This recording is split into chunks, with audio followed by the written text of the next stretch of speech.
بسم الله الرحمن الرحيم والحمد لله رب العالمين والصلاة والسلام على سيد المرسلين. On continue avec le livre Usul Sunnah et on continue notre chapitre sur Adab al-Qabr, donc le partie numéro 2. Et on rappelle que l'imam Ahmad ibn Hanbal rahimahullah a dit Wal imanu bi'adab al-qabr. Al-imanu bi'adab al-qabr. Nous allons essayer de traduire phrase par phrase. La première chose, dans le cours dernier, nous avons parlé de c'est quoi le qabr, comment le musulman doit être enterré, où il ne doit pas être enterré, est-ce que l'enterrement est une obligation, etc. Est-ce qu'on doit croire au châtiment de la tombe et est-ce qu'il y a des dalils? Premièrement, pourquoi on appelait ça Adab al-Qabr, le châtiment de la tombe? Tout simplement parce qu'en fait, dans la tombe, nous sommes soit châtiés, soit récompensés.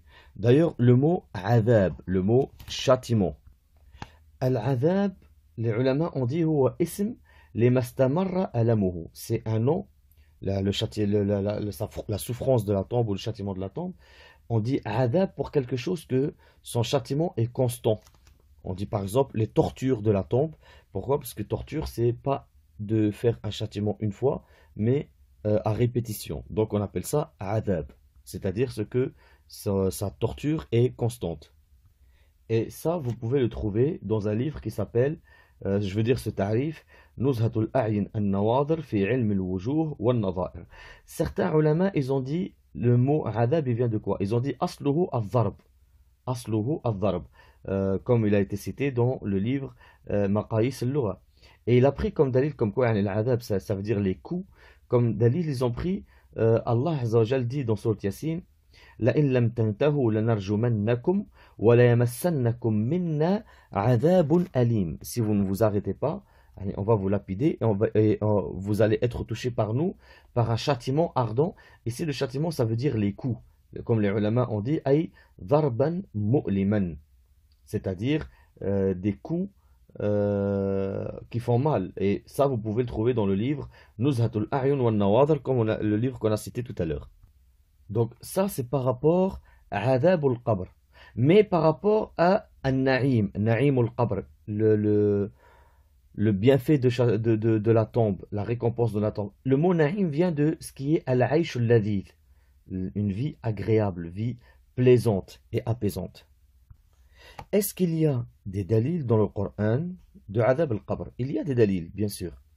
Parmi les dalils, Allah dit dans Surat At-Tawbah, Sanu'adhibuhum marratayni thumma yuradduna ila adhabin azim.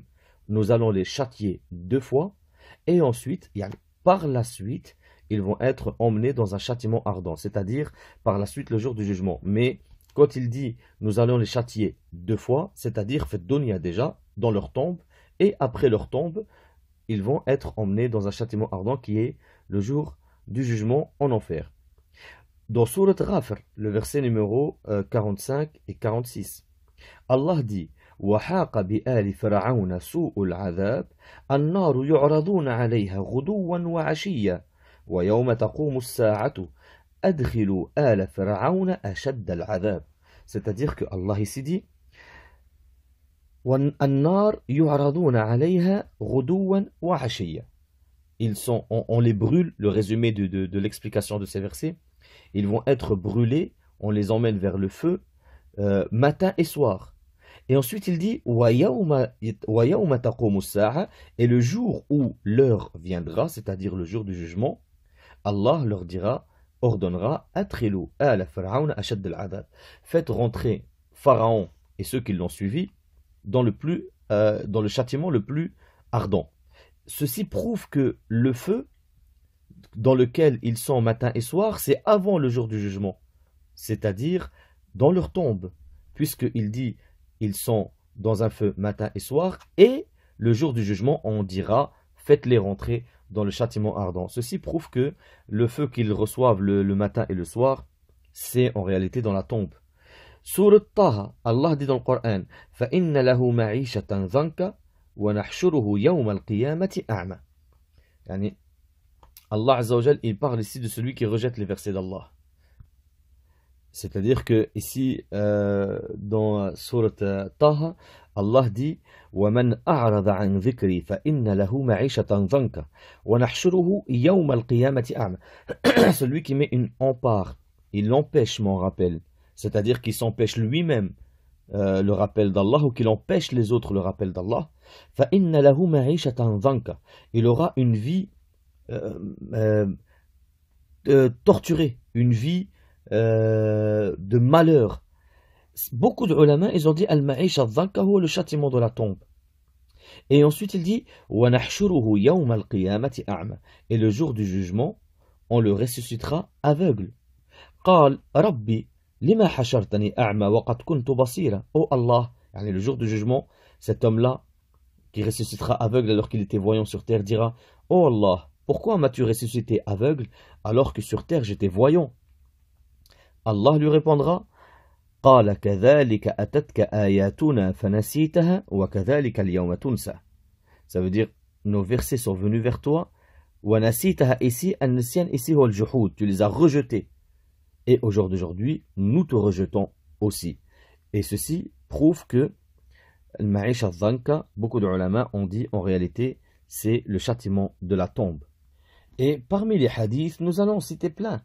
Le hadith le plus connu et celui qu'il n'y aura aucune divergence, c'est celui, je pense, que vous connaissez tous, qui est dans Sahih al-Bukhari et dans Sahih Muslim, ce qu'on doit dire quand on fait le tashahhud.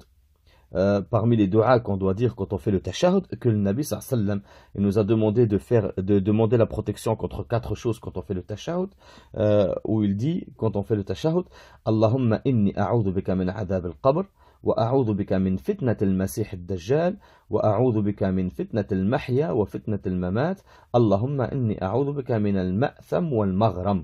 C'est-à-dire que quand on fait le tashahhud, on dit Ya Allah, je te demande de me protéger contre le châtiment de la tombe, contre la fitna de l'antéchrist et contre la fitna de la vie et la fitna de la mort jusqu'à la fin du hadith.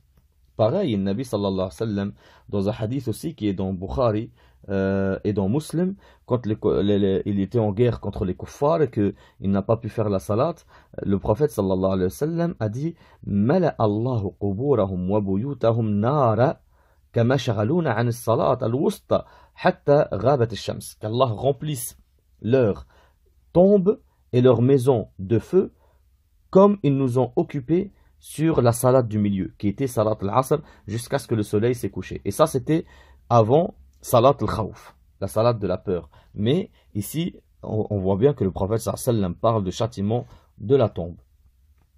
Dans un autre hadith, qui est dans Bukhari et Muslim aussi, عن أبي أيوب الأنصاري رضي الله عنه قال خرج النبي صلى الله عليه وسلم وقد وجبت الشمس فسمع صوتا فقال يهود تعذب في قبورها.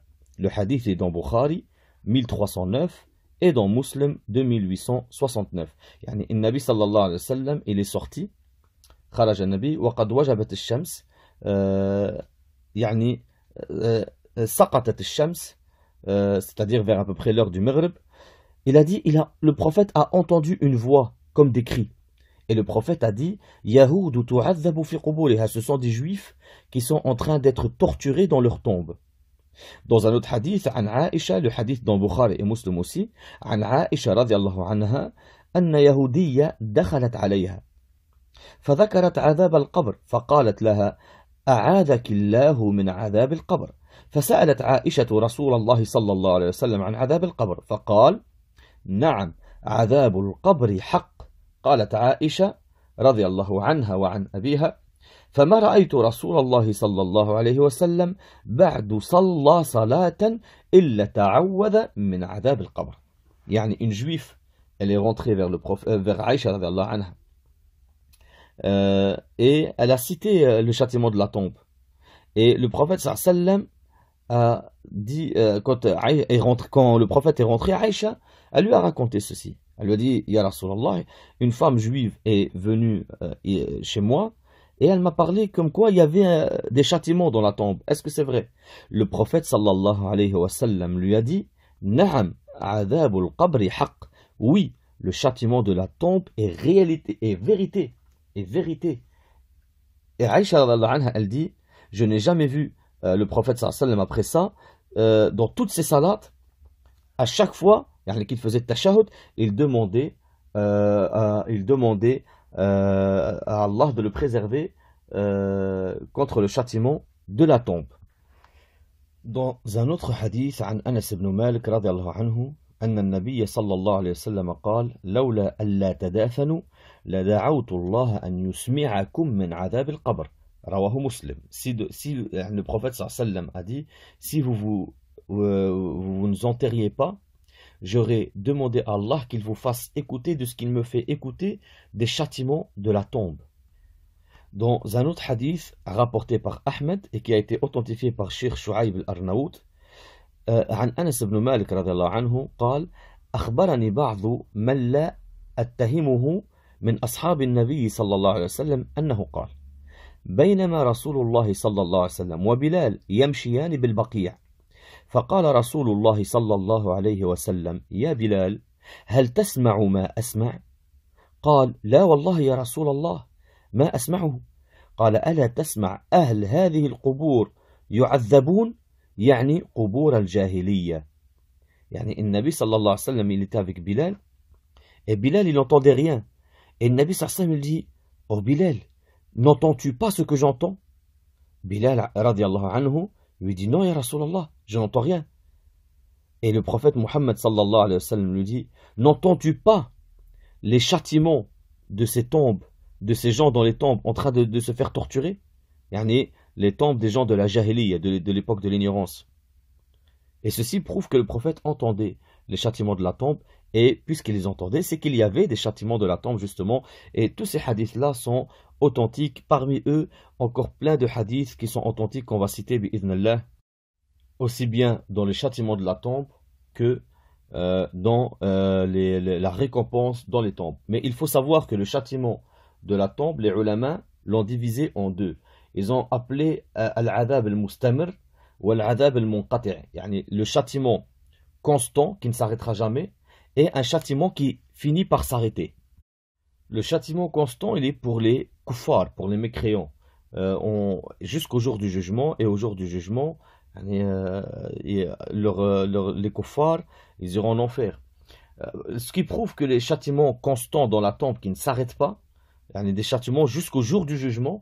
Par exemple, il y a un hadith qui est dans le Bukhari où le Nabi sallallahu alayhi wa sallam il parle de celui qui fait traîner son vêtement par orgueil, par terre, que ce soit pantalon, que ce soit qamis. Le prophète sallallahu alayhi wa sallam il a dit بينما رجل يجر إزاره من الخيلاء خسف به فهو يتجلجل في الأرض إلى يوم القيامة. Yani celui-là, خسف به, ça veut dire que en fait il va être tiré sous la terre jusqu'au jour du jugement. Dans un autre hadith, le Nabi sallallahu alayhi wa sallam a dit أما الذي رأيته يشق شدقه فكذاب يحدث بالكذب أو بالكذبة فتحمل عنه حتى تبلغ الآفاق فيصنع به إلى يوم القيامة.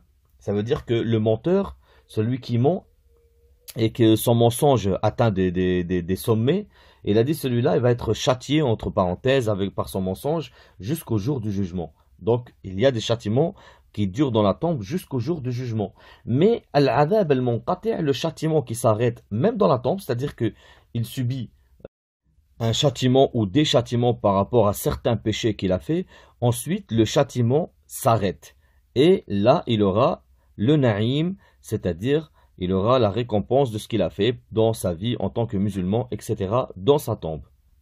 Parmi les bienfaits, parmi le na'im qu'il y a dans la tombe pour le croyant, comme le cite Nabi sallallahu alayhi wa sallam dans un hadith rapporté par Abu Ya'la ou Ibn Hibban que Sheikh al-Albani a authentifié, il a dit il est hadith Hassan que vous pouvez trouver aussi dans le livre At-Targhib wa Tarhib, le Sahih At-Targhib wa Tarhib authentifié par Sheikh al-Albani. عن أبي هريرة رضي الله عنه عن رسول الله صلى الله عليه وسلم قال إن المؤمن في قبره لفي روضة خضراء فيرحب له في قبره 70 ذراعا ينور له كالقمر ليلة البدر. Ça veut dire le Nabi sallallahu alayhi wa sallam il dit le croyant dans sa tombe il est dans des jardins verts. Il a dit فيرحب له في قبره 70 ذراعا, يعني Allah va élargir sa tombe de l'équivalent de 70 coudées. Dans un autre riwaya, il a dit il va lui élargir de l'équivalent de ce que sa vue va porter. Ça veut dire que tant qu'il peut voir loin, sa tombe elle sera aussi large. Il a dit ça veut dire Allah va éclairer sa tombe comme la lune le jour de pleine lune. D'ailleurs, tout à l'heure, on a parlé du verset. فَإِنَّ لَهُ مَعِيشَةً ضَنْكَ وَنَحْشُرُهُ يَوْمَ الْقِيَامَةِ أَعْمَى. Il aura une vie de malheur et le jour du jugement on le ressuscitera aveugle. Dans ce hadith-là, Nabi sallallahu alayhi wa sallam, il explique justement ce verset. Il dit أَتَدْرُونَ فِيمَا أُنزِلَتْ هَذِهِ الْآيَةِ. Savez-vous pourquoi, pour qui est descendu ce verset, يعني فَإِنَّ لَهُ مَعِيشَةً ضَنْكَ وَنَحْشُرُهُ يَوْمَ الْقِيَامَةِ أَعْمَى. Et celui qui met une rempart à mon rappel, il aura une vie méprisable et le jour du jugement on le ressuscitera aveugle. Les gens ont dit Allah wa rasuluhu a'lam, Allah et son prophète savent mieux. Le prophète sallallahu alayhi wa sallam a dit Adhabul kafiri fi qabrihi walladhi nafsi biyadih innahu yusallatu alayhi 99 tinninan. Atadruna ma tinnin? 90 حية لكل حية 7 رؤوس يلسعونه ويخدشونه إلى يوم القيامة. يعني il a dit, ce verset-là, il aura une vie malheureuse. Il a dit, il est descendu pour le kafir, le châtiment qu'il subira dans sa tombe. Il a dit, le prophète, je jure par celui qui tient mon âme entre ses mains. Allah il va mettre dans sa tombe 99 tinnin. Il leur a dit, est-ce que vous savez c'est quoi un tinnin? Ils ont dit non, c'est pas Rasulullah. Il a dit 90 serpents. Chaque serpent, il aura 7 têtes. Et ils vont le mordre jusqu'au le mordre et le griffer, c'est-à-dire le déchiqueter jusqu'au jour du jugement. Donc c'était une petite parenthèse. Parmi aussi les hadiths qui prouvent que le croyant il va avoir beaucoup de bienfaits dans sa tombe, un hadith qui est dans le Musnad de l'imam Ahmad, que Cheikh Al-Albani aussi a cité dans Silsilat al-Hadith al-Sahih, عن جابر بن عبد الله الأنصاري رضي الله عنه عن النبي صلى الله عليه وسلم أنه قال إذا رأى المؤمن ما فسح له في قبره يقول دعوني أبشر أهلي فيقال له أسكن. Ça veut dire, quand le croyant va voir ce que Allah va lui donner dans sa tombe comme bien, il va dire, laissez-moi prévenir ma famille du bien dans lequel je suis. Ils vont lui dire, pour l'instant, reste là. Et nous finirons sur un hadith qui est très long, et qui va expliquer un petit peu en détail, un peu plus en détail, le châtiment de la tombe et les bienfaits de la tombe. Et le hadith, il est عن البراء بن عازب رضي الله عنه قال خرجنا مع النبي صلى الله عليه وسلم في جنازة رجل من الأنصار. يعني on est sorti avec le prophète صلى الله عليه وسلم pour le cortège funèbre d'un homme parmi les gens de Médine, Al-Ansar. فانتهينا إلى القبر ولما يلحد فجلس رسول الله صلى الله عليه وسلم مستقبل القبلة وجلسنا حوله. Il a dit on s'est arrêté vers la tombe. Al-Lahad, c'est en fait ils creusent le trou en fait, et dans le trou ils font des trous à gauche et à droite pour mettre dans le même trou, c'est-à-dire plusieurs morts. Ensuite il a dit le prophète sallallahu alayhi wa sallam jalasa mustaqbil al-qibla. Le prophète s'est assis en direction de l'qibla wa jalasna hawlah, et on s'est assis autour de lui. Wa ka'anna ala ru'usina at-tayr. Et on s'est assis comme si sur nos têtes il y avait des nids d'oiseaux. C'est-à-dire en fait quand ils s'asseyaient pour écouter le prophète, les sahaba étaient tellement concentrés, ils ne bougeaient pas. On aurait dit qu'il y avait des nids sur leur tête. Le prophète il avait un bâton, il faisait des petits points sur la terre, par terre comme ça. فجعل ينظر إلى السماء وينظر إلى الأرض وجعل يرفع بصره ويخفضه ثلاثا. فقال استعيذ بالله من عذاب القبر مرتين أو ثلاث. يعني le prophète sallallahu alayhi wa sallam prenait ce bâton et faisait des petits points comme ça sur la terre, et ensuite il levait son regard, il le baissait et il disait aux gens demandez à Allah qu'il vous protège du châtiment de la tombe, demandez à Allah qu'il vous préserve du châtiment de la tombe. Il a dit 2 ou 3 fois. ثم قال النبي صلى الله عليه وسلم اللهم إني أعوذ بك من عذاب القبر. Ensuite le prophète a dit Ya Allah, je te demande de me protéger contre le châtiment de la tombe, et il l'a dit 3 fois. ثم قال, et le prophète صلى الله عليه وسلم il a dit إن العبد المؤمن إذا كان في انقطاع من الدنيا وإقبال من الآخرة نزل إليه ملائكة من السماء بيض الوجوه كأن وجوههم الشمس معهم كفن من أكفان الجنة وحانوط من حانوط الجنة حتى يجلسونه حتى يجلسوا منه مد البصر ثم يجيء ملك الموت عليه السلام حتى يجلس عند رأسه فيقول أيتها النفس الطيبة وفي رواية المطمئنة أخرجي إلى مغفرة من الله ورضوان. يعني dans cette partie du hadith, le Nabi sallallahu alayhi wa sallam, le résumé de la chose, il dit Al-Abd al-Mu'min, le croyant, quand il est في انقطاع من الدنيا وإقبال من الآخرة. يعني il est في حالة المحتضر. Il est entre la vie et la mort. Ça, il vit ses derniers instants. Il vit ses derniers instants. Juste avant la mort, il a dit descendent sur lui des anges. Ils ont le visage blanc, comme si leur visage était le soleil. Yani leur visage, il est éclairé, lumineux. Ils vont avoir des habits du paradis et du parfum du paradis. Ils lui mettent ces habits et ce parfum et il s'assoit devant lui et il le rassure jusqu'à ce que l'ange de la mort vient et descend vers lui. Et l'ange de la mort lui dit « Ô toi l'âme pieuse, l'âme apaisée, sors pour la miséricorde de ton Seigneur et sa satisfaction. » Ensuite le prophète il dit sallallahu alayhi wa sallam « فَتَخْرُجُ تَسِيلُ كَمَا تَسِيلُ الْقَطْرَةُ مِنْ فِيِّ السِّقَاءِ فيأخذها وفي رواية حتى إذا خرجت روحه صلى عليه كل ملك بين السماء والأرض وكل ملك في السماء وفتحت له أبواب السماء ليس من أهل باب إلا وهو يدعون الله أن يعرج بروحه من قبلهم فإذا أخذها لم يدعوها في يده طرفة عين حتى يأخذوها فيجعلوها في ذلك الكفن وفي ذلك الحنوط فذلك قوله تعالى توفته رسلنا وهم لا يفرطون ويخرج منها كأطيب نفحة مسك وجدت على وجه الأرض. يعني quand les anges là ils viennent avec ses habits du paradis et ses parfums du paradis, ils restent devant cet homme là et il les voit, jusqu'à ce que l'ange de la mort y vienne et lui dit « Ô toi l'âme apaisée, sors pour la miséricorde de ton Seigneur et sa satisfaction. » Ensuite, l'ange de la mort vient et lui enlève son âme comme une goutte d'eau qui tombe min fiyi siqa. Yani al-siqa, c'est une sorte de vase en terre, yani dans les campagnes un petit peu dans les pays maghrébins. Même en Afrique, ils mettent de l'eau dedans, une sorte de vase en terre où ils mettent de l'eau dedans et ils boivent dedans. C'est ça, as-siqa. Ou al-fi, c'est l'extrémité, c'est de là où sort de l'eau. Yani, il retire son âme comme une goutte, elle tombe de ce vase, yani, avec douceur. Et ensuite, quand il retire son âme, il dit Salla alayhi kullu malik bayna as-sama'i wal ard. Yani, tous les anges entre les cieux et la terre, ils demandent le istighfar pour lui. Ils font des doigts, ils demandent le istighfar pour lui. Et chaque ange dans le ciel, et les portes du ciel s'ouvrent pour lui. Et il n'y a pas une seule porte qui s'ouvre du ciel, yani, sans que les anges de ce ciel, ils demandent à Allah que cet homme-là, il passe les voir, il passe par eux. Et quand ils le prennent, les anges là, ils ne l'abandonnent plus. Et ils le prennent et ils lui mettent ce parfum qu'ils ont ramené du paradis pour lui.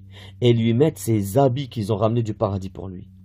Et le prophète sallallahu alayhi wa sallam, il a dit, et c'est ça que veut dire Allah dans le verset Tawaffatuhu rusuluna wa hum la yufarritun. Yani, nos prophètes vont l'achever. Et j'essaye de donner une explication rapprochée. C'est quand ils prennent son âme pour la mort et ils ne négligent rien. Et ici il dit nos prophètes, c'est-à-dire les anges. Ensuite il dit فَيَصْعَدُونَ بِهَا. Les anges ils le prennent, ils montent avec lui. فَلَا يَمُرُّونَ بِهَا عَلَى مَلَأٍ مِنَ الْمَلَائِكَةِ إِلَّا قَالُوا مَا هَذَا الرُّوحُ الطَّيِّبُ. Ils montent avec lui vers le ciel. Et ils ne passent pas devant des anges sans que les anges ils disent à qui appartient cette âme pieuse? Qui est ce pieux? Qui est cette bonne personne? Alors, l'ange qui sont avec lui répondent Fulan ibn Fulan bi ahsani asma'ihi allati kanu yusammunahu biha fi ad-dunya. Ils disent un tel fils de un tel par les meilleurs des noms par lesquels il était appelé fi ad-dunya. حتى ينتهوا به إلى السماء الدنيا. يعني ils montent jusqu'à ce qu'ils arrivent au premier ciel, le ciel de la dunya. Et je rappelle que le Nabi sallallahu alayhi wa sallam il a dit entre la terre et le ciel de la dunya, il y a 500 ans de distance. فيستفتحون له فيفتح لهم. يعني les anges qui sont avec lui, qui accompagnent cette âme, ils demandent aux gens du premier ciel d'ouvrir la porte du premier ciel. On leur ouvre alors la porte. فيشيعه من كل سماء مقربوها إلى السماء التي تليها حتى ينتهى به إلى السماء السابعة. يعني chaque ange de chaque ciel, ils le font monter au ciel en haut. Les anges du premier ciel, ils vont le faire monter au ciel, au deuxième ciel. Les anges du deuxième ciel, ils vont le faire monter au troisième ciel. Et il visitera tous les cieux. Jusqu'à ce qu'il arrive au septième ciel. فيقول الله عز وجل. Et quand il arrive au septième ciel, Allah va dire اكتبوا كتاب عبدي في عليين. Écrivez le livre de mon adorateur. Et vous allez voir que ici il l'appelle adorateur, alors que le fajr, le fasiq, il ne l'appelle pas adorateur. Mais ici Allah il dit écrivez le livre de mon adorateur, il y a le livre de ses actes qu'il aura le jour du jugement. Rappelez-vous que celui qui a fait le bien, il aura le livre dans sa main droite, et celui qui a fait le mal, il aura son livre dans la main gauche qu'il mettra derrière son dos, et sa main droite sera attachée à son cou. Allah dira اكتبوا كتاب عبد في عليين وما أدراك ما عليون كتاب مرقوم يشهده المقربون فيكتب كتابه في عليين ثم يقال أعيدوه إلى الأرض فإني وعدتهم أني منها خلقتهم وفيها أعيدهم ومنها أخرجهم تارة أخرى. يعني ils écrivent son livre, ensuite Allah il leur donne, il leur dit, il leur ordonne aux anges ramenez-le sur terre, يعني pour qu'il se fasse enterrer. Et tout ça là, tout ce qu'on vient de dire là, c'est-à-dire c'est avant qu'il se fasse enterrer. Il dit ramenez-le sur terre pour qu'il se fasse enterrer, car je leur ai promis que je les ai créés de la terre et je les ramènerai sur la terre et c'est de la terre que je les ressortirai une autre fois. Et alors le prophète sallallahu alayhi wa sallam dit ensuite les anges le ramènent sur terre et ils remettent son âme dans son corps. Ensuite quand l'âme elle est dans son corps, ils vont l'enterrer, et quand ils l'enterrent, le prophète sallallahu alayhi wa sallam il dit quoi? Il dit فَإِنَّهُ يَسْمَعَ خَفْقَ نِعَالِ أَصْحَابِهِ إِذَا وَلَّوْا عَنْهُ مُدْبِرِينَ. Il entend quand il se fait enterrer, il entend les pas de ceux qui l'ont enterré, ils partent, il les entend partir. فيأتيه ملكان شديدان الانتهار فينتهرانه ويجلسانه فيقولان له من ربك. Vont venir deux anges. Et ces deux anges-là qui vont venir, nous allons voir après que ce sont Munkar et Nakir. Et le prophète il a dit Aswadan Azraqan, ils sont noirs et bleus. On y reviendra tout à l'heure. Ils vont l'asseoir dans sa tombe et ils vont lui dire Man Rabbuk, qui est ton Seigneur? Là, on parle toujours du croyant. Fayaqul Rabbi Allah. Ils vont dire, mon Seigneur, c'est Allah. Fayaqulan, les deux anges vont lui dire, Ma dinuk, quelle est ta religion? Alors le croyant va dire, Din l'Islam. Ma religion, c'est l'Islam. Les deux anges vont lui dire, Ma hadha ar-rajul alladhi bu'itha fikum. Qui est cet homme qui a été envoyé vers vous? Alors le croyant va répondre, Huwa Rasulullah sallallahu alayhi wa sallam. C'est le prophète d'Allah sallallahu alayhi wa sallam. Alors les deux anges vont lui dire Wama amaluk, qu'est-ce que tu as fait? Alors le croyant va dire Qara'tu kitab Allah fa amantu bihi wa saddaqtu fa yantahiruhu. Quand ils vont lui dire qu'est-ce que tu as fait, il a dit j'ai lu le Coran, j'y ai cru et je l'ai pratiqué. Et les anges, ils vont lui poser les questions là un petit peu sévèrement. Et le prophète sallallahu alayhi wa sallam, il a dit comme quoi ils vont, même dans d'autres versions, ils vont lui répéter les questions, comme si, pour le gronder, qui est ton Seigneur, qui est ton prophète? Et le prophète sallallahu alayhi wa sallam, il a dit, وَهِيَ آخِرُ فِتْنَةٍ تُعْرَضُ عَلَى الْمُؤْمِنِ. Et c'est la dernière fitna que le croyant subira. Cette dernière fitna là, c'est la dernière fitna qu'il subira. Et le prophète, il dit ensuite, فَذَلِكَ حِينَ يَقُولُ اللَّهُ عَزَّ وَجَلَّ يثبت الله الذين آمنوا بالقول الثابت في الحياة الدنيا وفي الآخرة. C'est Allah qui raffermit par la parole ferme ceux qui ont cru في الدنيا et dans l'آخرة. فيقول ربي الله Yani, le croyant va répondre encore, Rabbi Allah, wa din al-Islam, wa Nabi Muhammad sallallahu alayhi wa sallam. Mon Seigneur c'est Allah, ma religion c'est l'Islam, et mon prophète c'est Muhammad sallallahu alayhi wa sallam.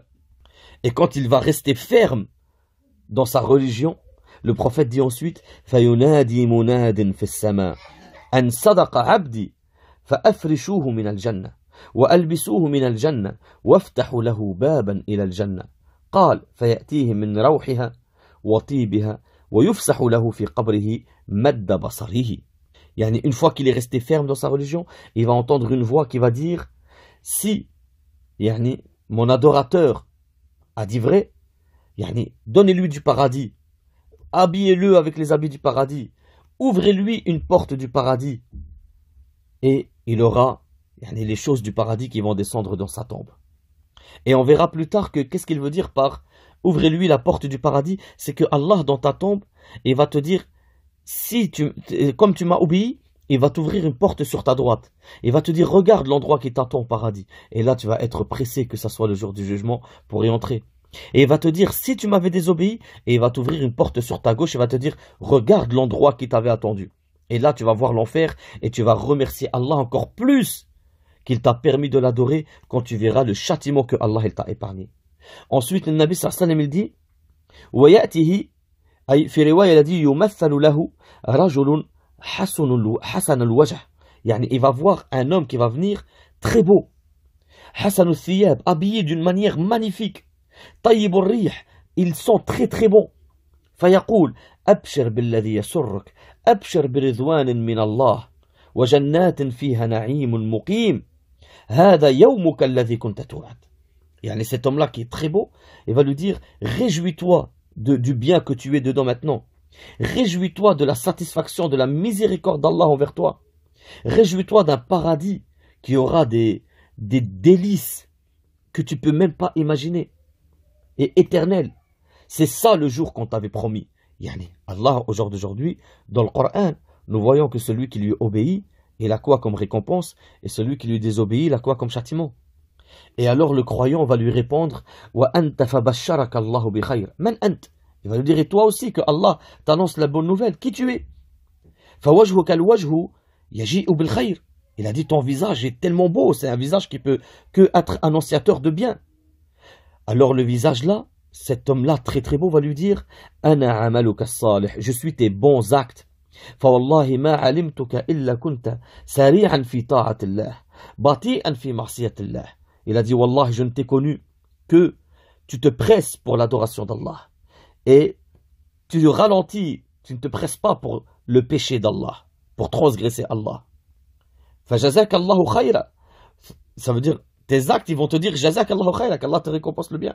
Ensuite, le Nabi l'a dit, ثُمَّ يُفْتَحْ لَهُ بَابٌ مِنَ الْجَنَّةِ وَبَابٌ مِنَ النَّارِ فيقال هذا منزلك لو عصيت الله أبدلك الله به هذا فإذا رأى ما في الجنة قال ربي عجل قيام الساعة كيما أرجع إلى أهلي ومالي فيقال له أسكن. يعني par la suite quand tes actes te disent cela, Allah il t'ouvre une porte sur l'enfer et une porte sur le paradis, et il t'ouvre la porte sur l'enfer et te dit, si tu ne m'avais désobéi, si tu ne m'avais pas obéi, voilà l'endroit dans lequel tu aurais été. Et là, tu seras heureux d'un bonheur inimaginable quand tu verras le châtiment. Parce que, attention, au paradis, il y a des bienfaits que nul œil n'a vus et que tout le monde espérerait. Et au châtiment, il y a des châtiments que nul œil a vus aussi. Des châtiments que tu ne peux même pas imaginer. On demande à Allah qu'il nous en préserve. Et quand il voit cette porte de l'enfer, il en est heureux. Et alors on lui dit, Allah t'a changé ça par ceci. Et on lui ouvre une porte sur sa droite et il voit l'endroit au paradis qui l'attend. Et il va dire, Ya Allah, fais venir l'heure du jugement rapidement pour que je revienne vers ma famille. On va lui dire, Uskun. Et pour l'instant, reste. Dans une autre version, le prophète il dit, l'ange va lui dire, Nam naumat al-arous, dors le sommeil, comme le nouveau marié qui vient de se marier, qui est fatigué après à s'être marié et avoir eu un rapport avec sa femme. Il va lui dire, dors comme le nouveau marié, Nam naumat al-arous. Et nous continuerons bi'idhnillah la suite du hadith la prochaine fois. Subhanakallahumma bihamdik, nashhadu an la ilaha illa ant, nastaghfiruka wa natubu ilayk.